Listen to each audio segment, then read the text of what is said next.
Today I'm going to be talking about sleep hygiene. And what is sleep hygiene? Sleep hygiene basically means having good sleep habits that help you to have a good night's sleep, like a refreshing sleep. It's all about training your brain to know when it is time to sleep. And so before I get into this, I want to welcome you to my YouTube channel, Relationship and Health Matters with the Show. I am Dr. Blessing Ekunayo. If you're yet to hit the subscribe button, please do, because I've got lots and lots of wonderful, educative, informative stuff on this channel. All right, so let's get on to it.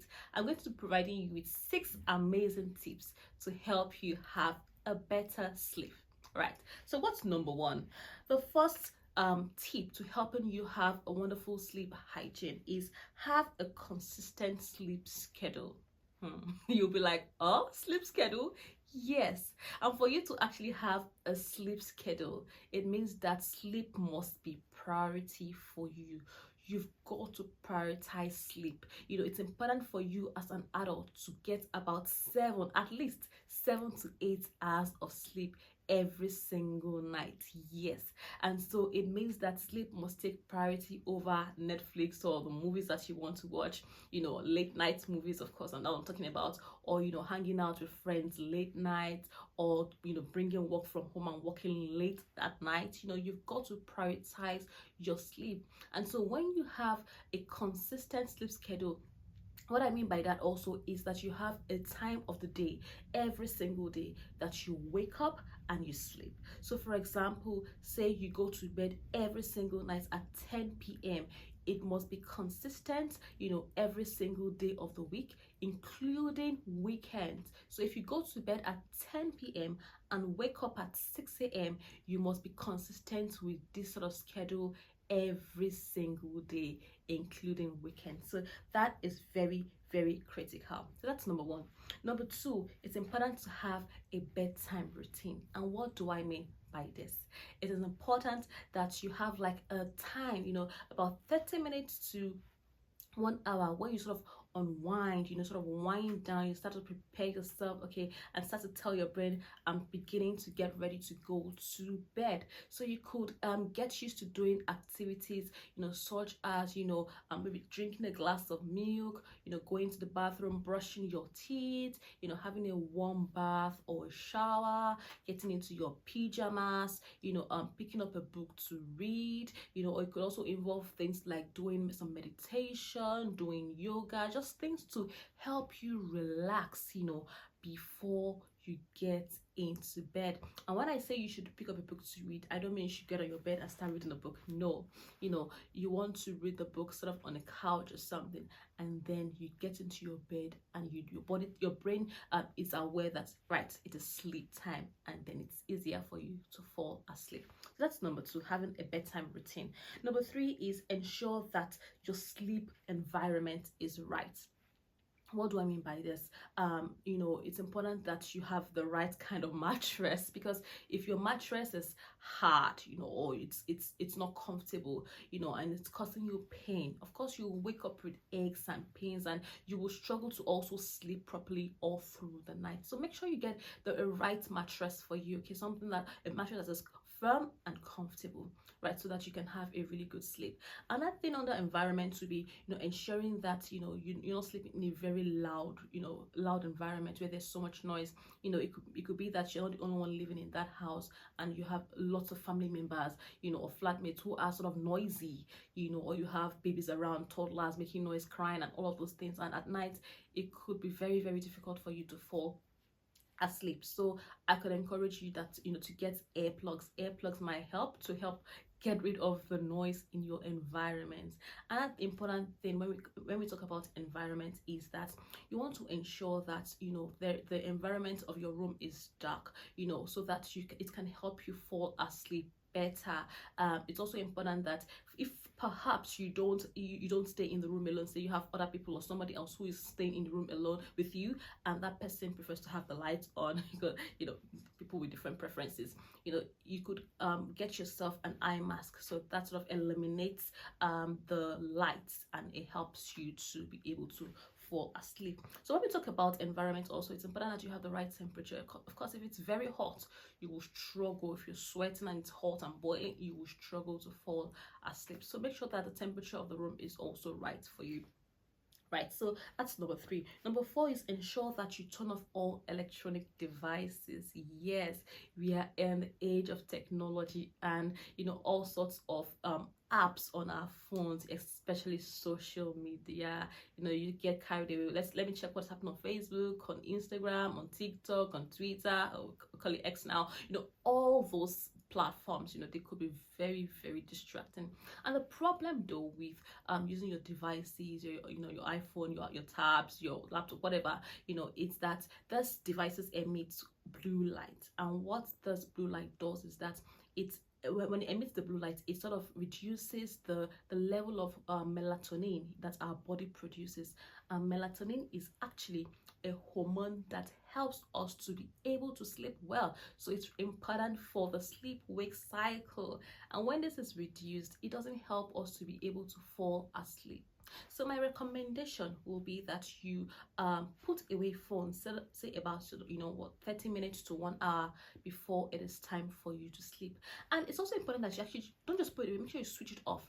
Because the interesting thing about sort of the phones that we use these days is you have lots of notifications.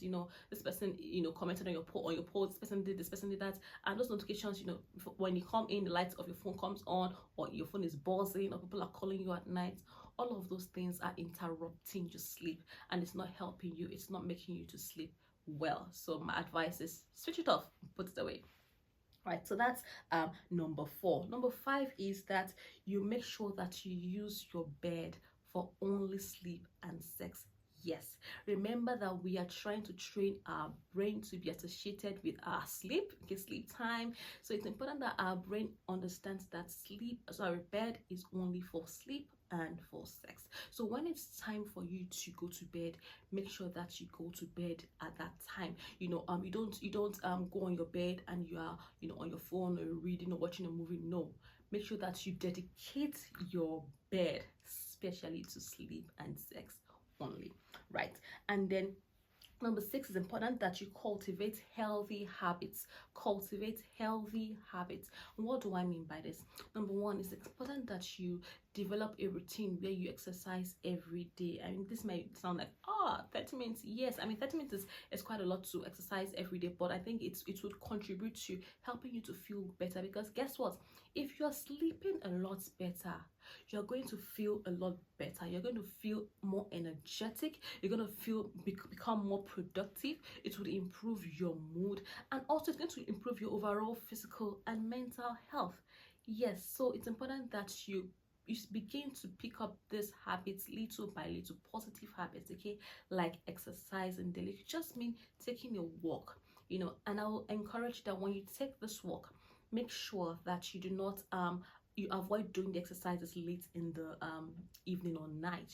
Try and do the exercises 3 to 4 hours before it's time for you to go and sleep. So that's what I would encourage. Just sleep, exercise. And then the other thing is, if you are sort of person that eats late at night, try to avoid that, because you want your food to have digested, to a great extent before you go to bed.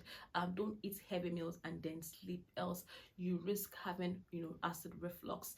Avoid spicy food late at night, or avoid eating spicy foods late at night also, because that will not help you to sleep well. Right, the other thing I'm going to encourage you to do is avoid things like alcohol late in the evenings. Some people will tell you that yes, alcohol could help you initiate sleep, but at the end of the day, if you take it late in the evenings, it would end up disrupting the second half of your sleep cycle.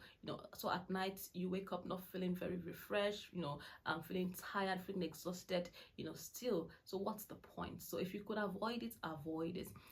And smoking cigarettes, avoid it also in the evenings, because it stimulates the nerves, it keeps you awake. The other thing I will encourage you to sort of avoid late in the evenings or nights is caffeine. Any drink that contains caffeine, try to avoid it.